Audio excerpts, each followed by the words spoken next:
बिस्मिल्लाहिर्रहमानिर्रहीम। अस्सलाम वालेकुम डियर स्टूडेंट्स। आज का हमारा लेक्चर एक्सरसाइज 7.3 मैथ क्लास 10 के मुतालिक है। अब ये हमारे पास एक नया एक्सरसाइज है। फिर से नए एक्सरसाइज को स्टार्ट करने से पहले जो बेसिक्स कुछ बुनियादी चीज़ें होती हैं, सबसे पहले वो हम सीखेंगे कि भाई इस सवालों में, इस एक्सरसाइज में हमने क्या करना होता है। ठीक है, सबसे पहले जो इस तरह का आपके पास बना होता है, इसे हम क्या कहते हैं? क्वाड्रेंट कहते हैं। यहाँ पर मैं आपके लिए लिख लेता हूँ। ठीक है, क्वाड्रेंट, ये कुछ बेसिक चीज़ें हैं, इसे हम समझ लेते हैं। हमारे पास क्या होता है? क्वाड्रेंट होता है। अब अगर इस क्वाड्रेंट पे कोई एंगल बने, याद रखें हमेशा, अगर इस क्वाड्रेंट पे कोई एंगल बने, एंगल किसे कहते हैं? इसे, ये हमारे पास एक एंगल है, ठीक है, ये हमारे पास एक एंगल है, ये हमारे पास एक एंगल है। तो अगर किसी क्वाड्रेंट पर एंगल बने तो याद रखें हमेशा, ये बेसिक बुनियादी चीज़ है कि जो उसका, याद रखें एंगल जो होता है, ये देखें, फ़र्ज़ करें मैं यहाँ पर आपके लिए एक एंगल बना लेता हूँ। ठीक है, ये हमारे पास क्या है? एंगल है। ये वाला हिस्सा जो होता है इसे हम क्या कहते हैं? इनिशियल कहते हैं। क्या कहते हैं? Initial side. ठीक है, जो दूसरा वाला साइड होता है, जो कभी यहाँ पर भी हो सकता है, यहाँ पर भी हो सकता है, यहाँ पर भी हो सकता है, उसे हम क्या कहते हैं? टर्मिनल साइड कहते हैं। क्या कहते हैं? टर्मिनल साइड कहते हैं। अब क्वाड्रेंट पे हमेशा जब एंगल बने तो इसका जो इनिशियल होता है वो हमेशा कहाँ पर होगा? एक्स एक्सिस में होगा। क्वाड्रेंट में ये हमारे पास एक्स एक्सिस है, ये हमारे पास क्या है? वाई एक्सिस, ये एक्स एक्सिस है। तो क्वाड्रेंट में हमेशा अगर कोई एंगल बने तो इसका इनिशियल कहाँ पर होना चाहिए? एक्स एक्सिस में होना चाहिए। ये बात आपको समझ आ गई। इसका एंगल यहाँ पर भी बन सकता है, ठीक है, यहाँ पर भी बन सकता है एंगल, ऐसे भी बन सकता है, इससे हमें कोई फर्क नहीं पड़ता। यहाँ नीचे भी बन सकता है, यहाँ पर भी बन सकता है। ठीक है, तो हमेशा जो इनिशियल साइड होगी, बकाया मैं मिटा देता हूँ, यहाँ तक आपको समझ आ गया। जो इनिशियल साइड होगा वो हमेशा कहाँ पर होगा? इनिशियल साइड हमेशा एक्स एक्सिस पे होगा। ये समझे, इनिशियल साइड हमेशा कहाँ पर होगा? एक्स एक्सिस में होगा। जो टर्मिनल साइड है वो कहीं भी हो सकता है। ठीक है, जो टर्मिनल साइड है वो यहाँ पर भी हो सकता है, ऐसे भी हो सकता है, ऐसे भी आ सकता है। यहाँ तक बात क्लियर हो गई। अब ये दोनों लाइंस जब आपस में जहाँ पर मिली, इसे हम क्या कहते हैं? ओ से क्या मुराद है? ओरिजिन कहते हैं। क्या कहते हैं इसे? ओरिजिन हम कहते हैं। यहाँ तक बातें क्लियर हो गई। इसे हम क्या कहते हैं? जो हमारे पास इनिशियल एक्स एक्सिस पे हो, जो हमारे पास टर्मिनल हो वह कहीं भी हो, इसे हम क्या कहते हैं? Standard position. स्टैंडर्ड पोजीशन ये हमारे पास हो गया। ये बात क्लियर हो गई आपको। ठीक है, आगे चलते हैं। हमारे पास ये जो क्वाड्रेंट है इसके 4 हिस्से हैं। देखिए, एक हिस्सा, 2 हिस्से, तीसरा हिस्सा, चौथा हिस्सा।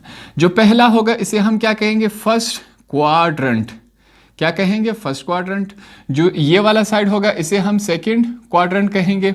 ये वाला हिस्सा जो है इसे हम थर्ड क्वाड्रेंट कहेंगे। और ये वाला हिस्सा इसे हम क्या कहेंगे? फोर्थ क्वाड्रेंट कहेंगे। यहाँ तक आपको बातें क्लियर हो गई।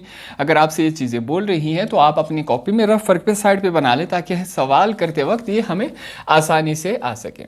यहाँ तक बातें क्लियर हो गई। आगे चलते हैं। एक और लास्ट चीज़ मैं आपको समझा लूँ। एक और मैं क्वाड्रेंट बना लेता हूँ ताकि फाइनल चीज़ भी हमें क्लियर हो जाए और सवालों की तरफ हम चले जाएं। अब ये हमारे पास एक और क्वाड्रेंट है। यहाँ क्या होता है? 0 होता है। ये क्या होता है? 90 एंगल होता है। ये क्या होता है? हमारे पास 180 एंगल होता है। ये क्या होता है? 270 होता है। ये हमारे पास क्या है? 360 डिग्रीज है। अब एक क्वाड्रेंट में हमें इससे क्या समझ आ रहा है कि एक क्वाड्रेंट में कितने एंगल्स होते हैं? 360 डिग्रीज होते हैं। कितने डिग्रीज होते हैं? 360। फिर से समझे, अगर हम 0 से स्टार्ट करें, 0 से लेकर यहाँ तक अगर हम आए, हमारे पास कितना डिग्री बन रहा है? 90 बन रहा है। अगर 90 से हम यहाँ तक आए, हमारे पास कितना बन रहा है? 180 डिग्रीज बन रहा है। अगर 180 से हम यहाँ चले जाए, हमारे पास कितना एंगल बन रहा है? 270 डिग्री बन रहा है। अगर यहाँ से पूरा सर्कल अगर हम कर ले तो हमारे पास कितना बन रहा है? 360 डिग्रीज बन रहा है। तो एक क्वाड्रेंट में अगर पूरा चक्कर लगाया जाए तो हमारे पास कितने डिग्रीज होते हैं? 360 डिग्रीज होते हैं। ये भी आपको समझ आ गया। 0 से लेकर यहाँ तक कितना होता है 90, 90 से लेकर यहाँ तक कितना होता है D 180। आप ऐसा करें, पूरा जो आपके पास D होता है D यहाँ पर रख दें, 0 से लेकर यहाँ तक कितना होता है 180 होता है। हाफ सर्कल हमारे पास क्या होता है D होता है। उसी D को अगर आप नीचे रख ले, फिर से 0 से यहाँ तक 180, 180 कितना होता है 360। पूरा सर्कल हमारे पास कितना हुआ 360 का हुआ। तो ये कुछ बेसिक चीज़ें थी, इसके ज़रिए हमने सवाल सॉल्व करने हैं। तो सवाल की तरफ आते हैं। पहला पार्ट हमारे पास क्या है इस क्वेश्चन का। क्वेश्चन को पहले समझते हैं। Right the closest quadrant angles between which the angle lies. अब ये हमारे पास एक एंगल दिया गया है। हम क्या करेंगे, रफ वर्क में इस तरह एक, या नीट वर्क में ही बना लेते हैं। हम एक क्वाड्रेंट बनाएंगे। क्वाड्रेंट में हम बताएंगे कि 70 का एंगल कहाँ बनता है। पहली बात ये बताएंगे कि 70 का एंगल किस क्वाड्रेंट में बनता है। यहाँ बनता है, यहाँ बनता है, यहाँ बनता है, यहाँ। पहली बात हो गई। जब हम एंगल बना लेके फर्ज करें ये एंगल यहाँ पर बनता है, तब हमने एक और चीज़ें बतानी है कि ये किन दोनों एंगल्स के बीच, फर्ज करें अगर मैं कहता हूँ एंगल यहाँ बना, तो इनका क्लोजेस्ट एंगल कौन से होंगे 0 और 90 होगा। अगर मैं कहता हूँ एंगल यहाँ बना, तो इनका क्लोजेस्ट कौन सा होगा 90, 180 होगा। अगर मैं कहता हूं एंगल यहां पर बना है, तो इनका सबसे नज़दीक कौन सा होगा 180 या 270। अगर मैं कहता हूं सबसे एंगल यहां पर बना, तो इनके नज़दीक कौन सा होगा 360 या 270 होगा। इस तरह हमने तमाम सवालात के बताने हैं। तो अब यहाँ पर हम 70 का एंगल बनाते हैं। मैंने आपको बताया था स्टार्ट में कि हमारे पास जो इनिशियल होता है किसी भी एंगल का, वो कहाँ आता है एक्स एक्सिस में ही आता है हमारे पास। ये मैंने एक्स एक्सिस पे बना दिया, ठीक है। यहाँ तक बातें क्लियर हो गई। पहला एंगल मैंने इस तरफ बना दिया। अब हमारे पास एंगल डिग्री कितना दिया गया है 70। 0 और 90 के बीच में हमारे पास क्या आता है 70 आता है। या तो आप डी की मदद से कर लें, या हम क्या करते हैं अपने अंदाजे के मुताबिक कर लेते हैं, ठीक है। ये मैंने क्या किया, अपने अंदाजे के मुताबिक एंगल बना दिया, ठीक है। अब यहां से लेकर यहां तक एंगल कितना है, हमें सवाल में बताया गया है 70 डिग्रीज का है। यहां तक बातें क्लियर हो गई। पहली बात हमें पता चली कि ये जो 70 एंगल है वो किस क्वाड्रेंट में है, फर्स्ट क्वाड्रेंट में है। किस क्वाड्रेंट में, ये फर्स्ट क्वाड्रेंट है, ये सेकंड क्वाड्रेंट है, ये थर्ड क्वाड्रेंट है, और ये फोर्थ क्वाड्रेंट है। पहली बात हमें क्या पता चली कि 70 डिग्री जो है वो किस क्वाड्रेंट में है, हमारे पास फर्स्ट क्वाड्रेंट में है। दूसरी चीज हम बताएंगे कि क्लोजेस्ट क्वाड्रेंट एंगल्स कौन से हैं, 0 है और 90 है। ये दो चीजें हमने बतानी है। तो यहां पर मैं क्या लिखूंगा, सबसे पहले मैं लिखूंगा 70 degree lies in first quadrant, ठीक है। जो 70 डिग्री है वो किस क्वाड्रेंट में आ रहा है, फर्स्ट क्वाड्रेंट में आ रहा है। आगे हम लिखेंगे सो द नियरेस्ट क्वाड्रेंट्स, जो इनके सबसे नजदीक क्वाड्रेंट्स है वो कौन से हैं, आर 0 डिग्री एंड 90 डिग्री। सबसे करीब इनके यही है। देखिए यहां से 0 होगा और यहां से क्या होगा 90 होगा। तो इस तरह हमारा पार्ट नंबर 1 कंप्लीट हुआ। दूसरे पार्ट की तरफ चलते हैं। अब हमारे पास एंगल कितना दिया गया है, 120 डिग्रीज हमारे पास एंगल दिया गया है। अब हमने इसको फाइंड आउट करना है। फिर से चलेंगे, हम क्या करेंगे, एक क्वाड्रेंट बनाएंगे, ठीक है। क्वाड्रेंट पे हम क्या करेंगे, अब हमने 180 डिग्रीज का बनाना है। एंगल्स यहाँ पर मैं लिख लेता हूँ, 0 होता है, यहाँ पर 90 होता है, यहाँ पर क्या होता है 180 होता है, 270 डिग्रीज होता है, और यहाँ तक क्या होता है 360 डिग्रीज तक होता है। यहाँ तक बातें क्लियर हो गई। अब हमने एंगल कौन सा बनाना है, 120 का बनाना है। मैंने आपको स्टार्ट में बताया था कि हमेशा जो किसी भी एंगल का इनिशियल वाला पार्ट होता है वो कहाँ आता है, एक्स एक्सिस में, यहाँ पर लगाया जाता है, ठीक है। ये हमारे पास एक्स एक्सिस होता है। अब एंगल क्या है 120। 120 0 से 90 के बीच में नहीं आता। 90 से 180 के बीच में हमारे पास क्या आता है 120। अब हम अपने अंदाजे के मुताबिक लगाएंगे। ये थोड़ा सा आगे पीछे भी हो जाए इससे फर्क नहीं पड़ता, क्योंकि हमने सिर्फ ये बताना होता है कि भाई ये जो एंगल है वो कहाँ बन रहा है, किस क्वाड्रेंट में। ये नहीं बताना कि ये बिल्कुल सीधा है कि नहीं। यहां तक बात क्लियर हो गई। तो हम समझते हैं कि 120 यहां पर आएगा। ये मैंने क्या बना दिया, एंगल बना दिया। एंगल हमारे पास कितना है 120 डिग्रीज का है। यहां तक बात क्लियर हो गई। अब ये हमारे पास क्या है, फर्स्ट क्वाड्रेंट है, ये हमारे पास क्या है, सेकंड क्वाड्रेंट है, ठीक है। जो हमारा एंगल है वो कहाँ बन रहा है, वो सेकंड क्वाड्रेंट में बन रहा है। यहां पर मैं लिखूंगा 120 degree lies in second quadrant. किस क्वाड्रेंट में है हमारे पास, इन सेकंड क्वाड्रेंट, यह हमने लिखा। सो द क्लोजेस्ट, अब हमने आगे क्या बताना है कि भाई द क्लोजेस्ट क्वाड्रेंट एंगल कौन से होंगे। So the closest quadrant angles, so the closest quadrant angle are कौन से हैं हमारे पास, 90 और 180 डिग्रीज है। आर 90 डिग्री एंड 180 डिग्रीज, दोनों चीज़ें हमने बताई कि भाई ये जो हमारे पास 120 डिग्रीज है वो कहाँ बन रहा है, सेकंड क्वाड्रेंट में बन रहा है। अब 100 इनके बीच, इनके नज़दीक कौन से एंगल हैं, 90 और 180 सबसे ज़्यादा इनके नज़दीक है। 0 और 90 तो इनके नज़दीक नहीं हो सकता, 180 टू 70 इनके नज़दीक नहीं हो सकता। नज़दीक कौन से हैं, 90 है और 180 है, जो कि हमने यहाँ पर लिख दिया। अगले पार्ट की तरफ चलते हैं। अब इस पार्ट में अगर हम देखें हमारे पास जो एंगल दिया गया है उसके साथ क्या है, -210 डिग्रीज है। इससे पहले जितने पार्ट्स हमने किए थे वहां पर क्या था, पॉजिटिव थे तमाम वैल्यूज। यहां पर क्या है, हमारे पास माइनस आ रहा है। इस माइनस को समझ लेते हैं। देखें, एक होता है हमारे पास क्लॉकवाइज, क्या होता है, क्लॉकवाइज रोटेशन, क्या होता है, क्लॉकवाइज। अब घड़ी किस तरह मूव करती है, घड़ी जो है वो ऐसे मूव करती है, ठीक है। 11 के बाद 12, फिर 1, फिर 2, फिर 3, फिर 4, इस तरह करके घड़ी जो है वो मूव करती है। इसे हम क्या कहते हैं, क्लॉकवाइज कहते हैं। अगर आपके पास कोई एंगल क्लॉकवाइज बने तो वो हमेशा क्या होगा, नेगेटिव होगा। क्या होगा, नेगेटिव होगी वो वैल्यू। ये बात आपको समझनी चाहिए।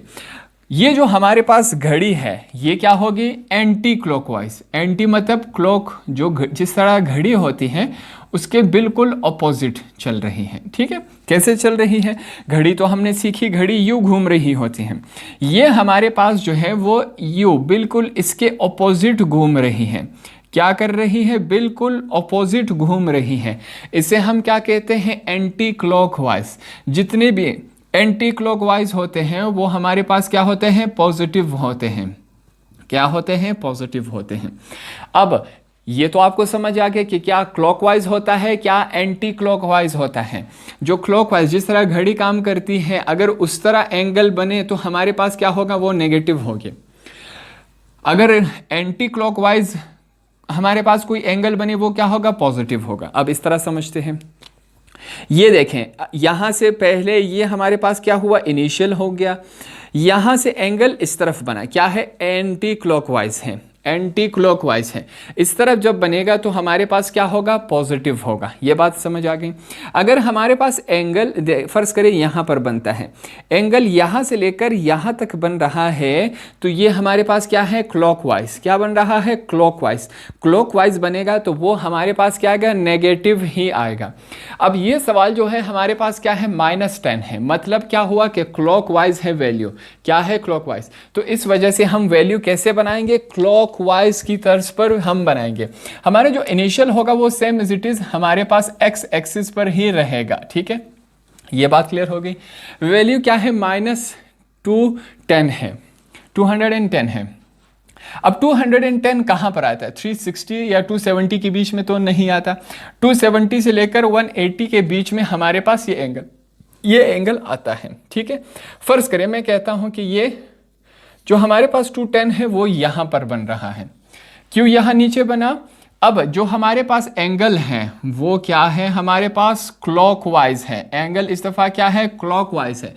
हमें कैसे पता चलेगा कि क्लॉकवाइज है, अगर नेगेटिव हुआ तो हम क्या समझेंगे, क्लॉकवाइज है। पॉजिटिव वैल्यू हुई तो एंटी क्लॉकवाइज है। ये एंगल हमारे पास माइनस था, नेगेटिव था, हमने क्या किया, इस एंगल को क्लॉकवाइज बनाया। क्या एंगल बनाया हमने, -210 डिग्रीज। ये हमने इस तरह बना लिया। तो अब नेगेटिव हमारे पास जो वैल्यू आएगी, जो हमारे पास क्लॉकवाइज होगी, उसके क्वाड्रेंट्स भी कैसे होंगे? उनके क्वाड्रेंट्स यहाँ से, ये हमारे पास पहला क्वाड्रेंट होगा, ये हमारे पास क्या है दूसरा क्वाड्रेंट होगा, ये हमारे पास क्या होगा तीसरा क्वाड्रेंट होगा, और ये हमारे पास क्या होगा चौथा क्वाड्रेंट होगा। ठीक है, नेगेटिव के उसके ऑपोजिट जाएंगे। अब हमारे पास जो एंगल है वो किस क्वाड्रेंट में आ रहा है? सेकेंड क्वाड्रेंट में आ रहा है। तो यहाँ पर हम क्या लिखेंगे? -210 डिग्रीज लाइज इन कौन से क्वाड्रेंट में है? सेकेंड क्वाड्रेंट में। सेकेंड क्वाड्रेंट में हमारे पास आ रहा है। सो द क्लोजेस्ट, यहां पर आगे हम लिखेंगे so the closest angles, so the closest quadrant angle, यहां पर मैं लिख लेता हूं so the closest quadrant angles are, कौन से एंगल्स हमारे पास बन रहे हैं सबसे नजदीक इनके? कौन से हैं? 270 और 180। यहां पर हम लिखेंगे 180 डिग्रीज एंड 270 डिग्रीज। यहां पर हमें अब नेगेटिव वाले डिग्री का भी हमारा कॉन्सेप्ट क्लियर हो गया। तो नेक्स्ट हमारे पास पार्ट नंबर 4 है। इसमें हमारे पास एंगल क्या दिया गया है? 230 डिग्रीज है। ठीक है, अब इसको हम फाइंड आउट करेंगे। अभी हमारी काफ़ी प्रैक्टिस हो चुकी है, आपके लिए अभी आसान हो चुका होगा। स्टार्ट करते हैं। सबसे पहले हम जो इनिशियल होता है हमारे पास वो हमेशा एक्स एक्सिस में होता है। अगर पॉजिटिव वैल्यू हो नेगेटिव वैल्यू हो, हमारा जो इनिशियल होता है वो हमेशा एक्स एक्सिस पे होता है। यहां तक बात क्लियर हो गई। एंगल क्या है? 230 डिग्रीज। अब ये कहां पर आएगा? 230 यहां तक नहीं आता, 90 से 180 तक नहीं आता, 180 से लेकर 270 तक हमारे पास क्या आता है? 230। अब हम अपने अंदाजे के मुताबिक यहां पर एक लाइन लगा लेते हैं कि भाई हमारे पास जो एंगल है वो यू बन रहा है। दूसरा, अब यहां पर हमारे पास जो एंगल है वो क्लॉकवाइज होगा या एंटी क्लॉकवाइज होगा? यहां पर कौन सा एंगल होगा? Anti clockwise. हमें कैसे पता चला? क्योंकि वो वैल्यू पॉजिटिव है। पॉजिटिव वैल्यू होगी तो हमारे पास क्या होगा? Anti clockwise. यहां से लेकर यहां तक एंगल बना, क्या है? 230 डिग्रीज का एंगल हमारे पास बना। यहां तक बात क्लियर हो गई। अब देखें, पहला क्वाड्रेंट, दूसरा क्वाड्रेंट, ठीक है, ये हमारे पास क्या है? तीसरा क्वाड्रेंट है, और ये हमारे पास चौथा क्वाड्रेंट होता है। जो हमारा एंगल है वो किस 230 किस क्वाड्रेंट में आए? तीसरे क्वाड्रेंट में आए। तो यहां पर हम क्या लिखेंगे? मैं लिखूंगा 230 degrees lies in third quadrant में। वो कहां पर आ रहा है हमारे पास? थर्ड क्वाड्रेंट में। पहली चीज हमने बताई। आगे, सो द क्लोजेस्ट क्वाड्रेंट। अब हमने क्या बताना है कि इनके नज़दीक सबसे क्वाड्रेंट के कौन से एंगल बन रहे हैं? 180 है, 270, इनके बीच में ये आ रहा है। तो इस वजह से ये जो सबसे क्लोजेस्ट एंगल्स है वो इनके क्या है? 180 डिग्रीज एंड 270 डिग्रीज, ये सबसे ज़्यादा इनके करीब है। यहाँ तक हमारे पास क्लियर हो गया बात। क्वेश्चन नंबर 4, पार्ट नंबर 4 भी कंप्लीट हुआ। पार्ट नंबर 5 की तरफ चलते हैं। हमारे पास इस दफ़ा एंगल कौन सा दिया गया है? 330 दिया गया है। यहाँ पर करते हैं, हमारे पास फिर से जो इनिशियल हमारे पास होता है वो कहाँ बनता है? एक्स एक्सिस में ही बनता है इनिशियल। थोड़ा सा ऊपर में इस वजह से करो ताकि आपको फ़र्क नज़र आ सके। हमारे पास एंगल क्या है? 330। 330 कहाँ पर आता है? 0 से 90 के बीच में नहीं आता, 90 से 180 के बीच में नहीं आता, 180 से लेकर 270 के बीच में भी नहीं आता। हमारे पास जो 330 है वो कहाँ पर आ रहा है? वो बिल्कुल हमारे पास यहाँ पर आ रहा है। फर्ज करें मैं यहाँ पर एंगल बना लेता हूँ, ठीक है, हमने यहाँ पर एंगल बनाया। अब जो हमारा एंगल है वो यहाँ से लेकर यहाँ तक बनेगा? नहीं, ऐसा नहीं होगा। क्यों नहीं होगा? क्योंकि ये हमारे पास क्या है? एंटी क्लॉकवाइज है। क्या है? एंटी क्लॉकवाइज है। क्यों एंटी क्लॉकवाइज है? क्योंकि वैल्यू पॉजिटिव है। अगर नेगेटिव होती तो अब जाके हमारे पास क्लॉकवाइज होती। ये पॉजिटिव वैल्यू है तो एंटी क्लॉकवाइज एंगल बनेगा। क्या एंगल है हमारे पास? 330 एंगल बना। यहाँ तक बात क्लियर हो गई। ये हमारे पास पहला क्वाड्रेंट होता, दूसरा क्वाड्रेंट है, ये हमारे पास तीसरा क्वाड्रेंट है, ये हमारे पास चौथा क्वाड्रेंट है। जो हमारा एंगल बना वो किस क्वाड्रेंट में बना है? 4th वन में। तो यहाँ पर हम लिखेंगे 330 डिग्री लाइज इन कौन से क्वाड्रेंट में है? इन 4 क्वाड्रेंट। कौन से क्वाड्रेंट में आया है? 4 क्वाड्रेंट में हमारे पास आया। सो द क्लोजेस्ट, यहां पर आगे हम क्या लिखेंगे, so the closest quadrant angle, इनके सबसे करीब क्वाड्रेंट एंगल कौन से बन रहे हैं, हम देखेंगे इनके सबसे करीब कौन से बन रहे हैं, 360 है और 270, इन दोनों के बीच में आया है, तो इस वजह से हम यही लिखेंगे 270 एंड 360 डिग्रीज। यहां तक तमाम चीज़ें क्लियर हो गई। अगर ये हमारे पास नेगेटिव वैल्यू होता, याद रखें नेगेटिव वैल्यू में देखें, ये दो आपके लिए बना रहा हूं ताकि आपको फिर से क्लियर हो जाए। फर्ज करें हमारे पास क्या है, नेगेटिव वैल्यू। नेगेटिव वैल्यू में पहला क्वाड्रेंट ये होता है, दूसरा क्वाड्रेंट ये होता है, तीसरा क्वाड्रेंट ये होता है और चौथा क्वाड्रेंट ये होता है। ठीक है, अगर आपके पास पॉजिटिव वैल्यू हो तो पहला क्वाड्रेंट ये होता है, बिल्कुल उसका ऑपोजिट है, दूसरा क्वाड्रेंट, तीसरा क्वाड्रेंट और फोर्थ वन, चौथा क्वाड्रेंट। पॉजिटिव और नेगेटिव में क्वाड्रेंट का हमारे पास सीक्वेंस इस तरह आता है। तो इस तरह हमारा क्वेश्चन नंबर 1 इस एक्सरसाइज का कंप्लीट हुआ।